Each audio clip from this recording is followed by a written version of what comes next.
Oke, teman-teman. Jadi di sini ada skenario 2, judulnya itu adalah nodul di mata. Kita lihat skenario-nya seperti apa. Jadi di sini terdapat seorang pasien laki-laki berusia 40 tahun datang ke poliklinik dengan keluhan benjolan di kelopak mata. Benjolan di kelopak mata sejak 2 tahun terakhir. Oke, jadi ini benjolannya bukan yang akut baru beberapa hari ya, tapi ini masuknya kronis gitu, karena udah lama nih. Benjolannya dirasakan semakin lama semakin membesar. Tidak ada penurunan fungsi penglihatan, dan juga pasien hanya merasa kurang estetik aja gitu, kelihatan di matanya ada benjolan. Kemudian pasien itu bekerja sebagai editor video, jarang berolahraga, dan juga gemar mengonsumsi minuman perasa. Ini mirip-mirip sama skenario kemarin ya. Pasiennya jarang olahraga tapi seneng makan makanan atau minuman yang banyak kalorinya. Terus pasiennya menyangkal ada riwayat penyakit sebelumnya. Pada pemeriksaan didapatkan berat badannya 110 kilogram, tinggi badannya 172 cm, lingkar perutnya 112, dan juga tekanan darahnya 149 per 98 mm Hg. Nah, pada pemeriksaan fisiknya didapatkan hasil sebagai berikut. Nah, ini. Jadi di sini kita bisa lihat nodul di mata yang dimaksudkan oleh yang dikeluhkan oleh pasien kita ini. Jadi kita bisa lihat di sini ada sebuah nodul berwarna kekuningan berada di bagian palpebra ya, teman-teman. Jadi di bagian kelopak mata yang superior. Ini berarti posisinya di palpebra superior dan tidak menurunkan fungsi penglihatan. Artinya pasien melihat masih bisa-bisa aja gitu, masih jelas-jelas aja. Tapi memang yang pasien keluhkan itu karena kurang estetik gitu. Nah, kemudian skenario masih berlanjut ke pemeriksaan labnya. Di sini didapatkan hasil GDS-nya 230, HbA1c-nya 66,7%, kolesterol total 300 mg per desiliter, LDL-nya 180, trigliserid 245, HDL 30. Nah, dokternya memberikan tata laksana farmakoterapi dan menjelaskan nih pentingnya modifikasi gaya hidup untuk mengontrol penyakitnya. Nah, sekarang kita sama-sama belajar nih, kira-kira pasien kita yang di skenario kedua ini kenapa sih? Apa penyakitnya? Namun sebelumnya di sini ada identifikasi istilah terlebih dahulu. Tadi ya teman-teman ada tentang GDS, terus ada HbA1c, dan ini ada HDL, LDL, dan trigliserid itu udah kita pelajari ya di skenario sebelumnya. Jadi di sini untuk identifikasi istilahnya kita fokus nih ke GDS dan juga HbA1c. GDS itu singkatan dari gula darah sewaktu, di mana ini merupakan pengukuran kadar gula dalam darah yang diambil kapan saja atau random gitu. Jadi nggak memperhatikan waktu makan, ataupun pasiennya nggak harus puasa dulu gitu. Jadi ya boleh se-random aja, entah itu pasiennya udah makan ataupun belum, atau makan beberapa jam sebelumnya pun itu nggak diperhatikan. Yang penting itu kita random aja ngeceknya. Dan juga ada HbA1c atau hemoglobin A1c, di mana di sini tuh fungsinya untuk mengukur rata-rata jumlah sel darah merah atau Hb yang berikatan dengan gula darah atau glukosa selama 3 bulan terakhir. Jadi di sini lebih ke ngecek Hb yang glukosidasi gitu. Jadi yang berikatan dengan glukosa. Dan ini representasi dari kadar glukosa juga dalam darah gitu. Kalau HbA1c-nya tinggi, berarti gula dalam darah juga tinggi gitu. Nah, identifikasi dari kondisi pasiennya. Jadi pada pasien ini ada nodul seperti ini, dan ini namanya adalah xanthelasma palpebrarum gitu. Nah, palpebrarum ini karena dia adanya di palpebra. Dan xanthelasma ini bisa terjadi di seluruh bagian tubuh, teman-teman. Bisa di tangan, bisa di kaki, bisa juga di tendon gitu. Jadi dia bisa terjadi di bagian manapun di kulit. Nah, yang di sini dia di bagian mata dan biasanya ada di bagian medial gitu ya, di kelopak mata bagian dalam di sini di tengah. Itu namanya xanthelasma palpebrarum. Nah, di xanthelasma palpebrarum ini ditandai dengan adanya endapan lunak dan kaya akan lipid. Ini juga udah kita bahas nih sebenarnya ya di skenario 1 tentang si xanthelasma atau xanthoma ini. Dan dia itu semi padat berwarna kekuningan. Kemudian dia biasanya ada di bagian sudut kelopak mata atas dan juga bawah dan di bagian dalam. Nah, kalau teman-teman masih ingat, orang yang ada santelasmanya itu kira-kira kenapa sih? Jadi kita nanti bahas di identifikasi masalah. Nah, yang pertama tadi, apa saja penyebab Santilasma palpebrarum? Kemudian bagaimana hubungan gaya hidup pasien dengan kondisi pasien. Tadi ya gaya hidup pasien tuh kayak pasiennya dikasih tahu nih bahwa dia itu sering mengonsumsi minuman perasa dan juga jangan olahraga. Kemudian yang ketiga, bagaimana interpretasi hasil pemfisnya tadi. Kemudian hasil pemeriksaan labnya, apa diagnosisnya, apa saja faktor risikonya, dan bagaimana patogenesis dari penyakit pasien, serta bagaimana tata laksana yang akan kita berikan. Oke, nomor satu, apa saja penyebab Santilasma palpebrarum? Jadi untuk penyebabnya, mungkin kita juga udah pelajari nih di minggu lalu bahwa kondisi santelasma atau adanya santoma, itu sama aja, itu bisa terjadi karena adanya pengendapan lipid atau si LDL-LDL yang terlalu banyak di darah, itu nanti dia bisa masuk ke pembuluh darah, kemudian nanti dimakanin sama makrofag, itu sama makrofag menjadi sel foam, dan nantinya terakumulasi di dalam kulit. Nah, oleh karena itu, di sini penyebabnya pun secara garis besar adalah karena tingginya kadar lipid atau lemak di dalam darah. Bisa dibagi dua, ada yang primer atau sekunder. Kalau primer tadi yang kemarin dislipidemia gitu kan, dislipidemia itu tingginya LDL, tingginya trigliserid, tingginya kolesterol total, dan turunnya HDL. Nah, kemudian ada juga gangguan sekunder lipid, artinya kondisi-kondisi di mana pasien itu di dalam darahnya banyak lipid, tapi dia diagnosisnya bukan dislipidemia. Contohnya apa? Contohnya ini, kolangitis biliar primer atau primary biliary cholangitis, yang mana di sini tuh pasien itu menghasilkan lipoprotein X yang nantinya bisa membawa kolesterol dalam jumlah yang besar dalam aliran darah, sehingga ya tetap aja gitu. Nanti kolesterol-kolesterol tersebut akan dimakan sama makrofag menjadi foam cell dan juga nanti akan terdeposit di kulit dan jadilah santelasma. Kemudian ada gangguan lain itu adalah hiperlipoproteinemia yang disebabkan karena penyakit sistemik. Contohnya diabetes, hipotiroidisme karena penurunan dari BMR, kemudian sindrom nefrotik, itu juga bisa menyebabkan gangguan lipid sekunder. Kemudian berikutnya adalah pengobatan dengan retinoid dan juga estrogen atau obat-obatan lain yang bisa meningkatkan konsentrasi lipid di dalam darah. Contohnya juga ini ya, kontrasepsi oral atau steroid. Hmm. Kemudian yang terakhir adalah sarkoidosis. Jadi ini gangguan dari transport atau si penyebaran lemak di dalam tubuh. Nah, kemudian ini masuk ke identifikasi yang kedua, bagaimana hubungan gaya hidup pasien dengan kondisi pasien. Ya, ini kakak kasih gambaran yang sama dengan yang sebelumnya, di mana pasien ini diketahui dia sering sekali minum minuman perasa yang dikonsumsi. Dimana kalau kita tahu mungkin minuman perasa itu dia banyak kadar glukosanya ya teman-teman. Jadi kalorinya pun biasanya tinggi gitu. Kalori tinggi karena kadar gulanya tinggi juga. Nah, di sisi lain, pasiennya itu tidak atau jarang olahraga, begitu.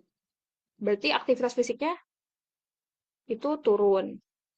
Nah, di sini yang terjadi pada pasien adalah pasien itu kalori atau energi yang dimasukkan berupa kalori itu tinggi, sedangkan yang dikeluarkan itu rendah, sehingga terjadilah ketidakseimbangan energi atau imbalance gitu ya.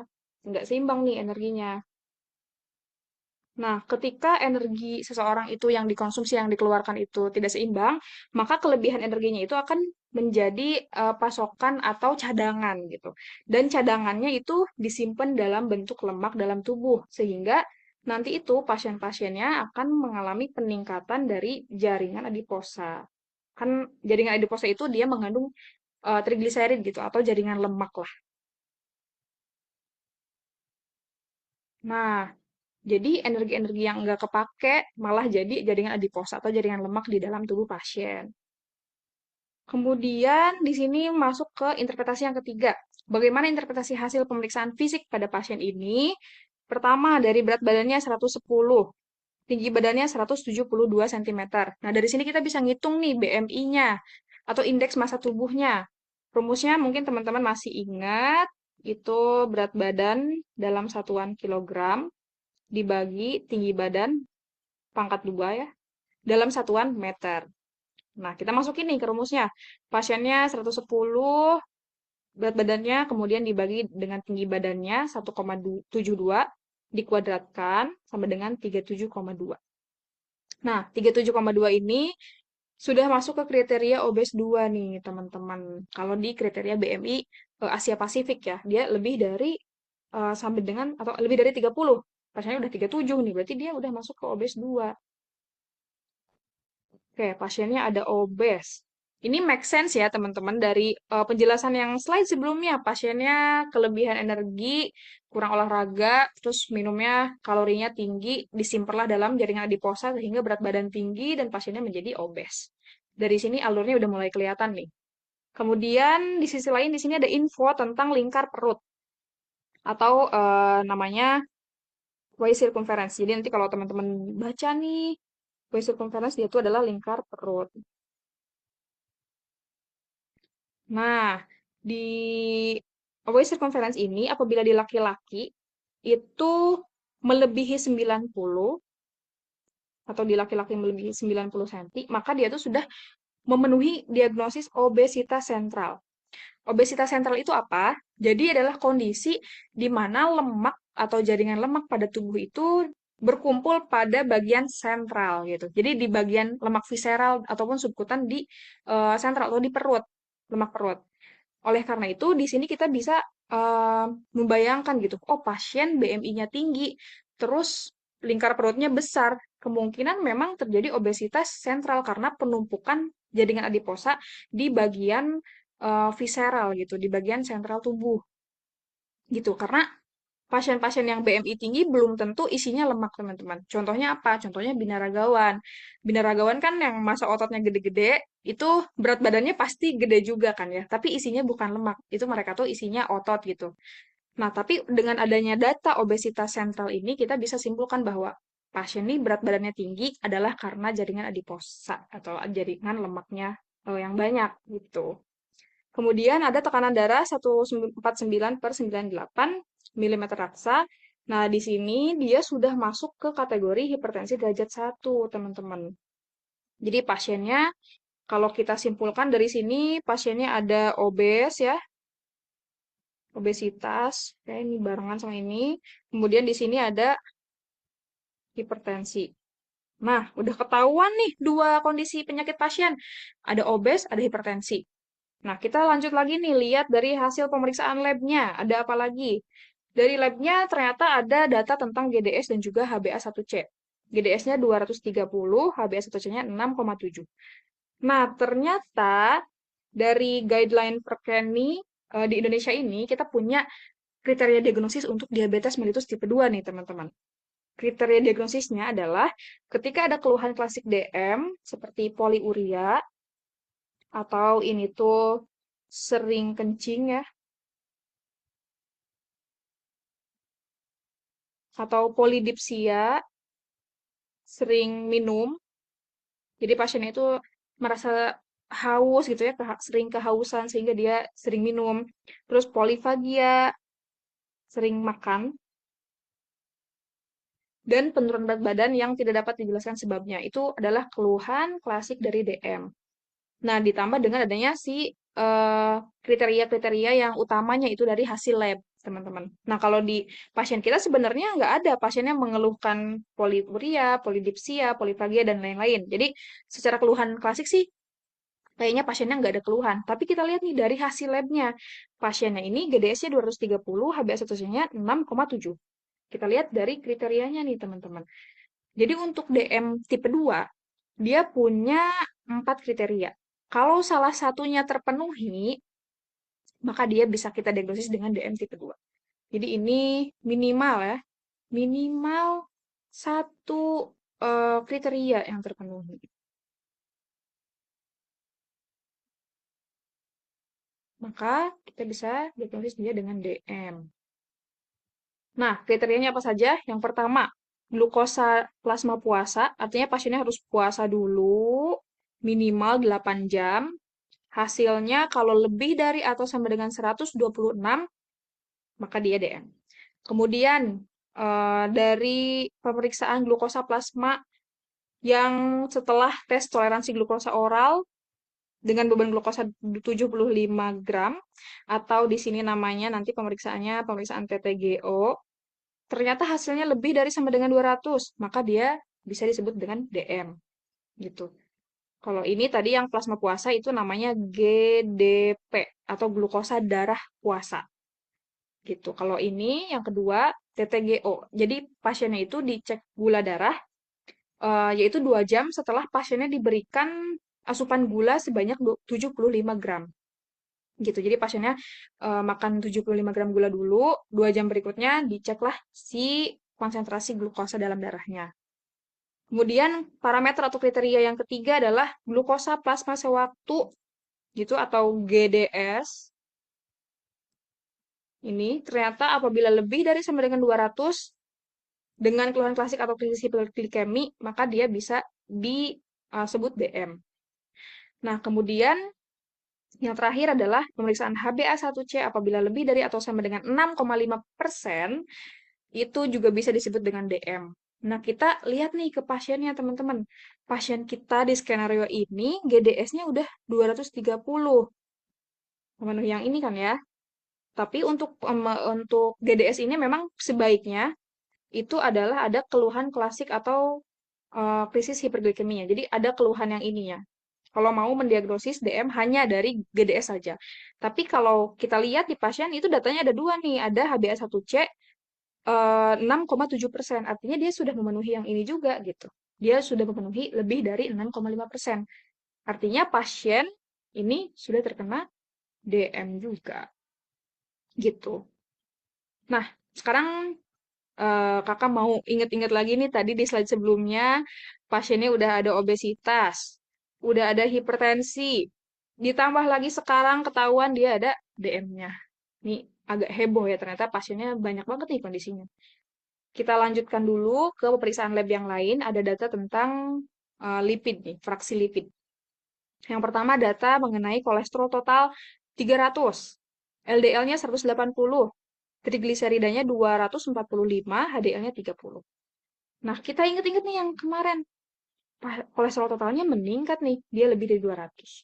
LDL-nya 180, meningkat juga. Dia lebih dari 100 ya. Trigliseridanya 245, meningkat. HDL-nya dia kurang dari 40 pasiennya. Berarti ininya menurun. Dan ketika ini meningkat, meningkat, meningkat, menurun, nah berarti pasiennya sudah ada dislipidemia, teman-teman. Penyakit yang minggu kemarin kita fokuskan ya, dia sudah ada dislipidemia. Jadi kalau kita simpulin pasiennya udah ada apa aja teman-teman? Udah ada di sini ya. Pasiennya tuh sudah ada DM, sudah ada dislipidemia, ada obes, dan ada hipertensi. Wah, ini pasiennya gabungan nih. Diagnosisnya pun maka di sini kita bisa lihat pasiennya itu sudah mengalami kumpulan gejala abdominal, yaitu si obes ya tadi ya, dislipidemia, hiperglikemi atau DM, dan juga hipertensi. Nah, ketika 4 gejala atau 4 kondisi ini terkumpul dalam satu pasien, maka kita bisa sebut pasien terkena sindroma metabolik. Sindroma itu kan kumpulan gejala, teman-teman. Jadi dia kumpulan dari berbagai kondisi gitu. Nah, sindroma metabolik ini disebut juga dengan sindroma X gitu. Nah, dari sini ada kriterianya nih teman-teman yang sering dipakai dan juga masih paling sering digunakan untuk saat ini, yaitu dari ini ATP3 sama IDF atau International Diabetic Federation untuk si metabolic syndrome atau sindroma metabolik ini. Nah, kita lihat nih untuk kriteria yang dari ATP3. Sebenarnya kriteria ini dua-duanya bisa atau sah-sah aja kita gunakan. Kita sekarang coba identifikasi ya dari dua kriteria yang paling sering dipakai ini nih. Hmm, nah, Kalau kriteria yang pertama, dia bilang sindrom metabolik itu bisa ditegakkan ketika ada tiga atau lebih dari kriteria di bawah. Adanya sentral obesitas, nah obesitas sentral, di mana untuk laki-laki itu waist circumference-nya lebih dari 102 atau pada perempuan itu lebih dari 88. Nah, pada pasien kita tadi lingkar pinggangnya kayaknya 112 ya tadi. 112. Berarti udah masuk dong kriteria ini, checklist. Kemudian yang kedua, apabila sudah ada hipertrigliseridemia, di mana trigliseridnya itu lebih dari 150. Pasien kita tadi trigliseridnya 245. Berarti ini ke checklist juga. HDL-nya kurang dari 40 atau kurang dari 50. Pada pasien kita ini 30, ya kan? Nah, berarti pasien ini ada juga nih kondisi yang ini. Kemudian ada hipertensi, di mana tekanan darahnya lebih dari 130 per 85. Pada pasien kita udah sampai 140 per tadi sekian, per 98 kalau nggak salah. Berarti pasien kita juga udah ada hipertensinya, ke checklist nih kriteria semuanya. Dan pada fasting plasma glucose atau glukosa darah puasa, itu pada pasien ini memang tidak dicek ya tadi, karena diceknya yang kita itu GDS sewaktu sama HbA1c. Tapi tanpa ini pun pasien udah ke checklist 4 kondisi nih teman-teman. 1, 2, 3, 4. Dia bilang 3 atau lebih maka bisa didiagnosis metabolic syndrome. Pasiennya udah 4, udah memenuhi kriteria. Berarti pasien memenuhi nih kriteria metabolic syndrome berdasarkan ATP 3 tahun 2001. Nah, sekarang kita coba lagi nih, masih penasaran pakai kriteria yang dari IDF. Nah, kriterianya dia bilang apabila ada waist circumference-nya memenuhi kriteria obesitas sentral, nah karena di Asia, maka di sini kakak pakai patokan yang ini. Dan ini tergantung etnik gitu ya. Pada laki-laki apabila lebih dari 90 atau pada perempuan lebih dari sama dengan 80, maka dia disebut obesitas sentral. Nah, pasien kita lingkar pinggangnya udah lebih nih dari 90, berarti dia ada obesitas sentralnya. Kemudian atau dua ditambah dengan dua atau lebih dari kondisi ini. Trigliseridanya udah lebih dari 150, betul. HDL-nya di sini kurang dari 40 pada laki-laki dan kurang dari 50 pada perempuan. Nah, pada pasien ini kan dia kurang dari 40 ya. Tadi HDL-nya 30. Berarti kondisi ini ke checklist juga. Kemudian tekanan darahnya dia juga ini sudah lebih nih. Pada pasien kita kan 149/98 ya. Jadi ke checklist. Dan GDP-nya pasien ini nggak di checklist tadi sebenarnya ya. Tapi seenggaknya pasien udah memenuhi nih. Ada obesitas sentral ditambah minimal 2. Ini pasiennya udah ke checklist nih 3. Berarti pada pasien dengan kriteria yang ini ataupun yang ini, dia sudah terdiagnosis dengan sindroma metabolik. Kayak gitu. Jadi diagnosis pasiennya adalah metabolic syndrome atau sindroma metabolik. Nah, faktor risikonya dari metabolic syndrome itu apa sih sebetulnya? Jadi di sini ada beberapa faktor risiko. Yang pertama itu adalah overweight atau obesitas. Sebetulnya obesitas itu sendiri juga salah satu apa ya kriteria gitu ya obesitas sentral dalam metabolik. Tapi justru dengan adanya si kondisi obesitas ini atau berat badan yang berlebih ini, dia itu berhubungan dengan peningkatan lingkar pinggang yang nantinya bisa memenuhkan kriteria yang tadi gitu. Karena untuk obesitas sentral itu dari waist circumference itu merupakan ciri khas atau parameter yang lebih utama dibandingkan yang lainnya gitu, teman-teman. Kemudian yang kedua adalah sedentary lifestyle atau yang kemarin kita bahas yaitu adalah lifestyle di mana pasiennya itu terjadi imbalance energi di mana yang dimasukkannya terlalu banyak tapi yang dikeluarkannya terlalu sedikit. Nih, makanya dia berhubungan dengan ketidakaktifan secara fisik yang menyebabkan penumpukan jaringan adiposa gitu. Tadi udah kakak jelaskan. Pada pasien juga ada ya ini sedentary lifestyle-nya. Kemudian aging atau penuaan. Jadi usia lebih dari 50 tahun ini ternyata lebih berisiko. Nah, pada pasien kita ini usianya 41 tahun sih. Kemudian ada diabetes mellitus. Ternyata 75% pasien dengan DM tipe 2 mengalami sindroma metabolik. Kemudian ada penyakit jantung koroner. Karena di sini dengan PJK itu ternyata ada penelitian nih, teman-teman, kalau pada pasien PJK hampir atau setengahnya itu sudah mengalami sindrom metabolik juga. Serta penyakit-penyakit lipodistrofi. Lipodistrofi ini itu adalah kelainan penyebaran dari fraksi lipid. bisa secara genetik ataupun yang didapat. Yang didapat itu contohnya adalah pada pasien-pasien HIV yang menerima ARV itu biasanya si fraksi lipidnya itu nggak normal gitu, entah itu HDL-nya kebanyakan atau si LDL-nya terlalu rendah kayak gitu. Nah, tapi secara garis besar bisa kita bayangkan teman-teman kalau di sini adalah gaya hidup ya. Gaya hidup nih menjadi faktor risiko paling utama dan paling disorot gitu karena dengan gaya hidup yang sedentari, jaringan adiposanya lebih meningkat. Nah, kemudian bagaimana patogenesisnya? Nih, di sini kakak mau cerita tentang proses perjalanan dari kenapa nih sindroma metabolik ini bisa terjadi gitu, kumpulan dari berbagai kondisi yang sangat eh, penting gitu ya, ada hiperlipidemia, terus juga bisa terjadi DM, hipertensi, obesitas, kok bisa bergabung dalam satu orang yang sama. Nah, jadi diawali dengan tadi ya, ini sedentary, diawali dengan sedentary lifestyle. Nah,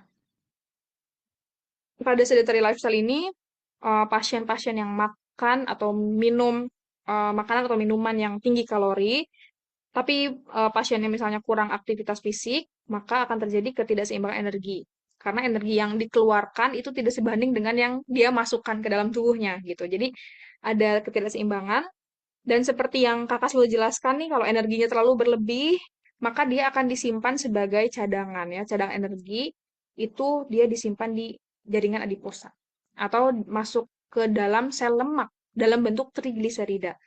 Nah, disimpanlah dia di bagian visceral dan akan menjadi obesitas sentral. Visceral tuh dia lebih di perut gitu, lemak perut gitu. Jadi lemak itu kan ada dua jenis, ada yang subkutan, ada juga visceral. Kalau subkutan di semuanya pun ada lemak subkutan, tapi untuk lemak visceral dia itu ada di bagian sentral tubuh, makanya dia obesitas sentral. Makanya pada pasien karena jaringan adiposanya banyak nih di bagian perut, jadi lingkar pinggangnya pun meningkat dan ini menjadi salah satu parameter kriteria dari metabolic syndrome gitu ya. Nah, di sisi lain tadi pasien nih udah menumpuk banget nih si jaringan-jaringan lemaknya atau jaringan adiposanya. Nah, kita tahu bahwa di dalam jaringan adiposa itu mengandung trigliserida, teman-teman. Nah, trigliserida itu nanti dia bisa dipecah oleh enzim-enzim lipase yang ada di situ menjadi free fatty acid atau asam lemak bebas. Nah, menjadi free fatty acid. Ini terjadi karena pemecahan dari trigliserid yang ada di adiposa. Nah, karena jaringan adiposanya banyak, maka free fatty acid yang dihasilkan pun dari pemecahan tersebut itu banyak gitu. Jadi di sini terjadi peningkatan dari sintesis FFA atau free fatty acid. Nah, kemudian apa sih implikasinya ketika free fatty acid itu meningkat nih di dalam tubuh? Yang pertama, dia nanti akan ditransportasikan ke liver, menjadi bahan baku bagi liver untuk menghasilkan kolesterol-kolesterol jenis lainnya nih, teman-teman. Maka si liver ini kan kita udah belajar nih kemarin bahwa liver itu bisa menghasilkan VLDL, bisa menghasilkan kolesterol. Nah, dengan adanya banyaknya pasokan free fatty acid dari tadi penghasil pemecahan adiposa, maka liver tuh merasa, wah ini bisa lebih ningkat lagi nih produksi VLDL-nya, maka dia akan menghasilkan VLDL lebih tinggi. Nah, kemudian VLDL yang tinggi ini dia akan bersirkulasi dan mendeliverkan si trigliserid-trigliseridnya lagi ke jaringan-jaringan perifer, kemudian dia berubah menjadi LDL, sehingga LDL-nya meningkat. Dan pada pasien bisa terjadi dislipidemia. Nah, kemudian di sisi lain tadi asam lemak bebas ini atau FFA ini selain ke liver dia juga bisa numpuk nih di jaringan otot. Dia numpuk di jaringan otot dan ternyata dia itu memiliki efek yang buruk terhadap insulin. Jadi sebagai gambaran kalau insulin itu dia tugasnya untuk mengupdate glukosa gitu ya, teman-teman. Ke mengupdate glukosa disimpanlah di jaringan otot untuk menjadi energi. Nah, tapi dengan adanya free fatty acid yang berlebih, maka insulin pun akan mengalami alterasi signalingnya. Secara genetiknya itu akan teralterasi, akan menjadi resisten. Jadi dia fungsinya itu akan terganggu, nah si insulin ini gara-gara kondisi tingginya free fatty acid. Nah, sehingga insulin pun sudah mulai resisten nih teman-teman di sini. Dan karena insulinnya resisten, maka tubuh itu akan berkompensasi dengan cara menghasilkan insulin lebih banyak. Nah, yang menghasilkan insulin adalah pankreas. Jadi karena insulinnya nih fungsi kerjanya nih kurang, apakah ini konsentrasinya yang kurang atau fungsinya yang kurang, maka pankreas itu memberikan feedback dengan cara ya udah ditambah aja insulinnya nih. Karena efeknya kurang kerasa gitu. Jadi pankreasnya menghasilkan insulin lebih banyak dan pada tubuh terjadi hiperinsulinemia. Nah, ketika terjadi kondisi hiperinsulinemia, insulin itu dia punya efek juga nih secara sistemik. Yang pertama ke ginjal, dia itu akan meningkatkan reabsorpsi dari natrium. Sehingga nanti kadar natrium di dalam peredaran darah itu akan meningkat, teman-teman. Sehingga akan memicu dari hipertensi. Kemudian insulin juga memiliki efek pada saraf simpatis. Sehingga nantinya ini akan menyebabkan peningkatan resistensi vaskular, teman-teman. Atau tekanan apa ya? Tekanan darah gitu ya. Maka pasiennya jadi hipertensi. Kemudian insulin juga dia bisa menurunkan sintesis dari nitrit oksida dan juga meningkatkan endotelin. Intinya si insulin ini dia bisa menyebabkan ketidakseimbangan antara vasodilator. Nah, vasodilator ini adalah nitrit oksida ini, NO. Jadi fungsinya untuk melebarkan pembuluh darah. Dan juga vasokonstriktor.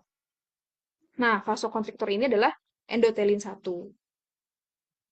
Kita lihat nih, vasodilatornya tuh jadi turun, sedangkan vasokonstriktornya itu jadi meningkat. Artinya pembuluh darah itu di apa ya, dikontriksikan gitu dengan adanya peningkatan dari endotelin sehingga tensinya akan tinggi dan ini berkontribusi pada hipertensi pada pasien. Seperti itu. Nah, kemudian tadi Kakak udah jelasin tentang si free fatty acid dia ke liver, terus dia juga numpuk di otot menyebabkan gangguan dari fungsi insulin. Nah, kemudian di sisi lain, free fatty acid juga dia memicu sintesis sitokin proinflamasi kalau berlebih nih. Sitokin proinflamasi contohnya IL-6, kemudian juga ada TNF alfa dan juga sitokin-sitokin lainnya yang nanti mereka-mereka ini turut memperparah kondisi resistensi insulin. Seperti itu. Nah, tadi Kakak udah bilang nih kalau insulin itu fungsinya adalah untuk memasuk-masukkan glukosa atau gula dalam darah masuk ke dalam jaringan, contohnya otot. Jadi biar dia itu menjadi sumber energi nih bagi otot bergerak. Tapi apabila terjadi resistensi, maka fungsi itu akan berkurang sehingga glukosa yang seharusnya dimasukkan ke jaringan, maka dia akan tetap ada di dalam darah sehingga glukosa dalam darah pun meningkat. Pada pasien ini, maka GDS-nya pun meningkat, terus juga HbA1c-nya pun meningkat nih pada pasien, sehingga pasiennya terjadi diabetes mellitus. Jadi ini cukup kompleks juga ya yang terjadi pada pasien ini udah banyak kondisi gitu, ada obesitasnya, ada DM-nya, ada dislipidemia, ada hipertensi, dan semuanya diawali dengan gaya hidup yang sedentari. Seperti itu. Nah, ini gambarannya sebenarnya penjelasan yang tadi sih, teman-teman. Jadi, bisa kita lihat awalnya tuh didapatkan dari sintesis FFA atau free fatty acid. Dia bisa ke liver, kemudian livernya menghasilkan VLDL yang lebih tinggi, sehingga nantinya akan terjadi peningkatan LDL dan penurunan dari HDL. Kemudian juga ini yang tadi ya kondisi hiperinsulinemia, dia bisa menyebabkan kontriksi nih dari pembuluh darah sehingga pasiennya terkena hipertensi. Dan juga insulin bisa memicu SNS atau di sini simpatetik. Nah, kemudian di otot nih FFA ini dia bisa masuk ke otot ya. Tadi dia berkumpul lah dia di otot, kemudian dia menghambat dari uptake glukosa oleh si insulin sehingga glukosa dalam darah pun bisa meningkat. Seperti itu. Nah, kemudian ini juga masih menceritakan tentang patogenesis ya, teman-teman. Yang terjadi resistensi insulin, sebenarnya tadi gambarnya sudah dibuat simpel oleh tadi bagian yang tadi, tapi secara intinya adalah resistensi insulin itu karena banyak sekali atau kelebihan dari free fatty acid. Gitu. Kemudian Nah ini nih, berlebihnya kadar asam lemak dalam darah itu menyebabkan kemampuan insulin itu berkurang dengan cara alterasi signaling insulin. Nah, kemudian juga ada obesitas sentral karena konsumsi lemak berlebih dan akan meningkatkan adiposa visceral. Dan ada dislipidemia juga ya teman-teman, karena tadi tingginya asam lemak yang ditransportasikan ke liver. Dan ada hipertensi juga gara-gara insulinnya tinggi sehingga nanti peningkatan endotelin 1, kemudian juga bisa karena reabsorpsi natrium ataupun stimulasi dari saraf simpatik. Seperti itu. Nah, kemudian lanjut, sebelum lanjut deh, ada yang mau ditanyakan terlebih dahulu nggak teman-teman? Tadi dari awal sampai patogenesis. Kalau nggak ada, boleh reaction seperti biasa. Oke, sepertinya aman ya. Kalau misalnya mau ditanyain, boleh nanti di PC aja di WA. Nah, kakak lanjutkan tentang tata laksananya. Jadi untuk tata laksananya, prinsip dari penanganan metabolic syndrome ini, karena dia adalah kumpulan kondisi-kondisi, maka kita mengobati pasien itu dari sesuai dengan penyakitnya satu-satu. Misalnya pasiennya ada obesitasnya, ya udah kita obatin obesitasnya. Pasiennya ada hipertensi, kita berikan tata laksana hipertensi. Pasiennya ada dislipidemia, kita berikan tata laksana dislipidemianya. Jadi tetap satu-satu nih kita ngobatinnya, teman-teman. Nah, pada obesitas sentral, di sini pasien kan udah terpenuhi nih obesitas sentralnya. Berarti tujuannya untuk menurunkan obesitasnya, yaitu menurunkan berat badan. Nah, targetnya itu 7% sampai 10% dalam tahun pertama setelah dimulainya terapi. Gitu. Kemudian dilanjutkan hingga BMI-nya normal.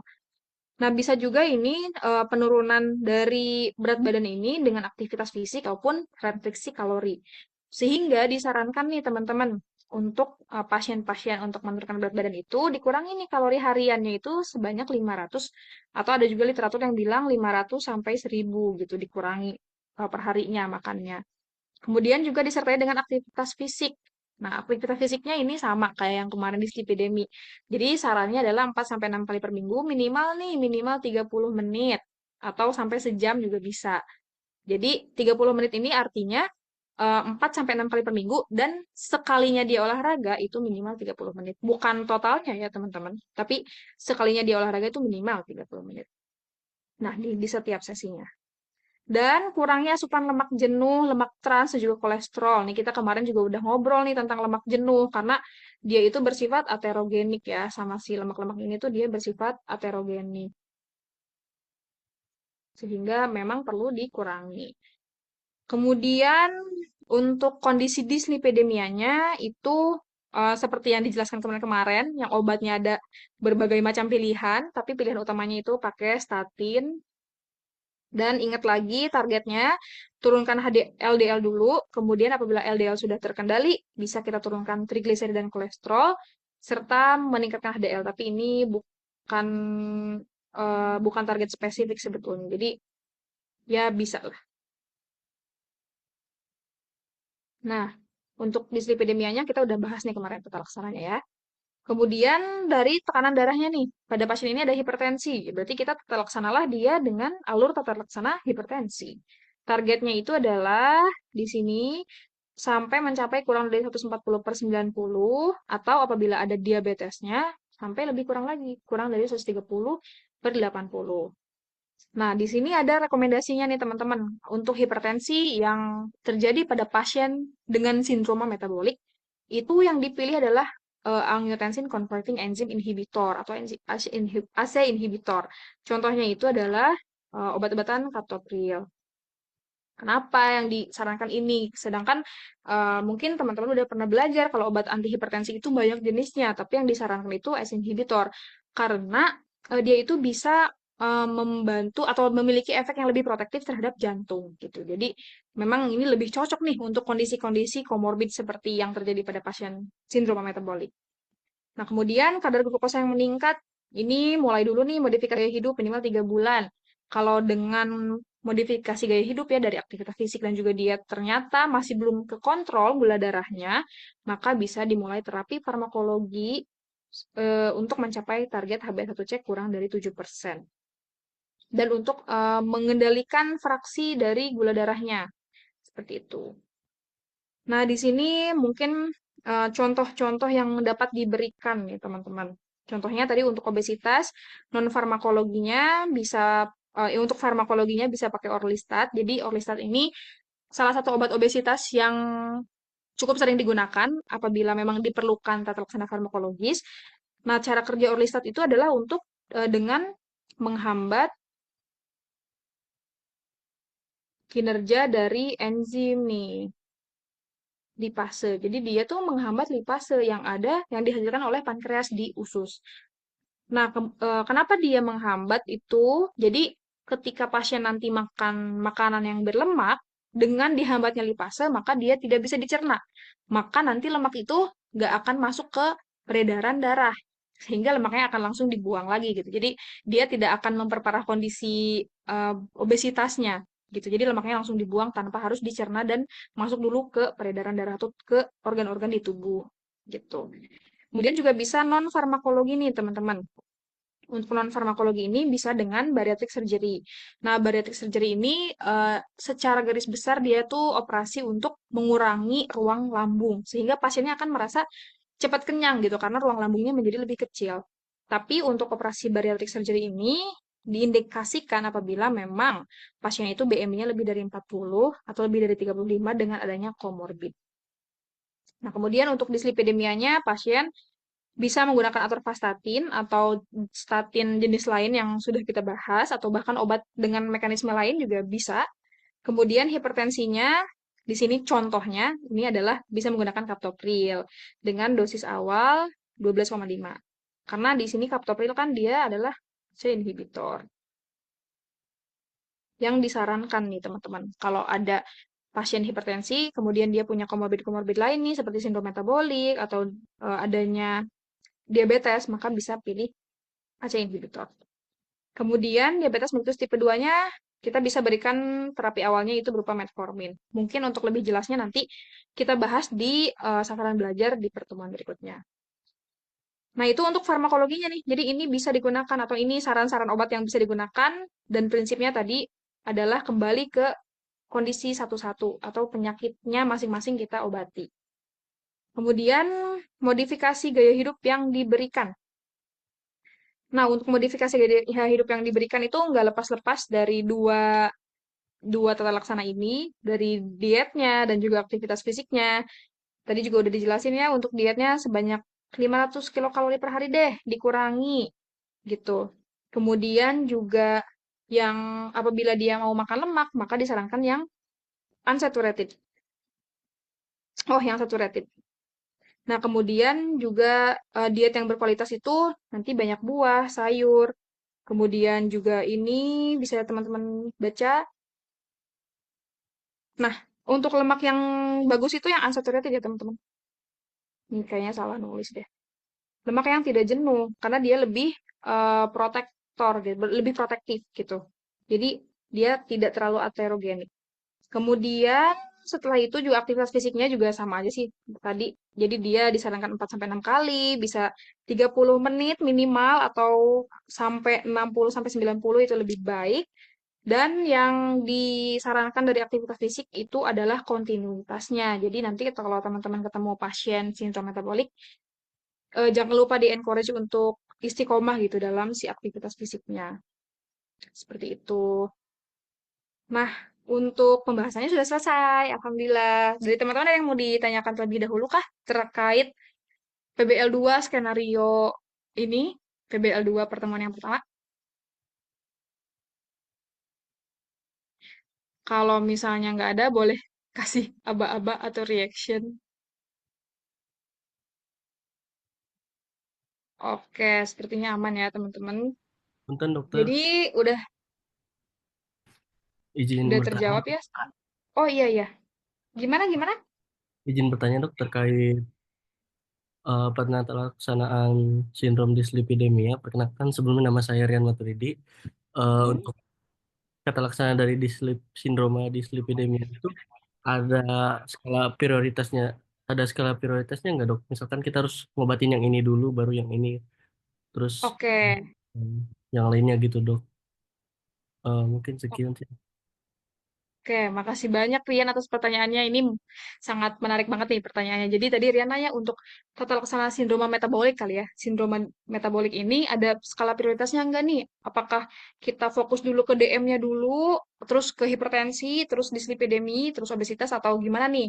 Jadi jawabannya untuk skala prioritas mana yang lebih didahulukan itu enggak ada. Semuanya harus kita terlaksana secara bersamaan kayak gitu karena kalau kita tadi perhatikan patogenesisnya mereka itu saling berkaitan gitu misalnya nih kita oh yaudah kita obatin hipertensinya dulu deh tapi di sisi lain insulinnya masih resisten gitu berarti kan akan terus terjadi malah malah akan terus diperparah dengan kondisi-kondisi si lainnya gitu jadi memang harus berbarengan semuanya kalau kita fokus di dislipidemia dulu terus pasiennya ternyata ada faktor risiko lain itu masih tetap dikerjakan ya sia-sia juga gitu. Jadi jawabannya semuanya harus diprioritaskan.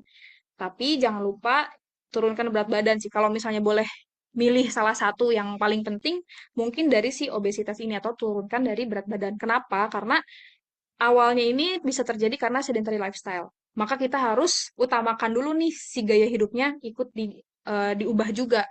Karena balik lagi nih ke sini ya.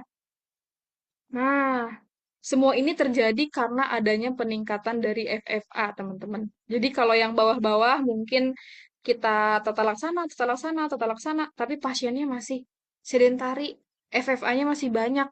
Ya akan terus terjadi aja nih bolak-balik gitu.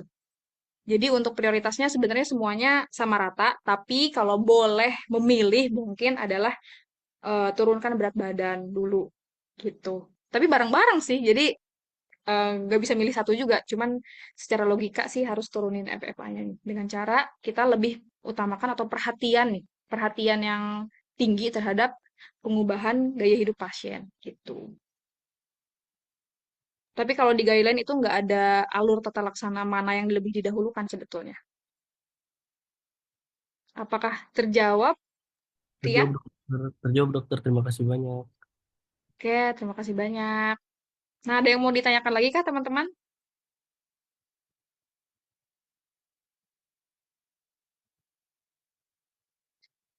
Oke, kalau nggak ada bisa kasih reaction atau apapun itu.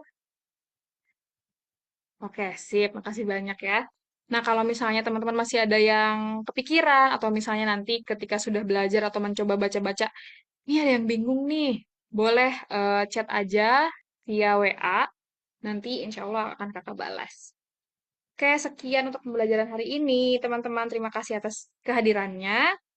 Karena tadi kita mulai dengan doa, kita tutup juga dengan doa ya. Semoga ilmu yang kakak sampaikan bisa menjadi ilmu yang bermanfaat untuk teman-teman, bermanfaat juga untuk nanti ketika teman-teman terjun menjadi seorang dokter di masyarakat. Berdoa dalam hati untuk penutupan pembelajaran ini dimulai.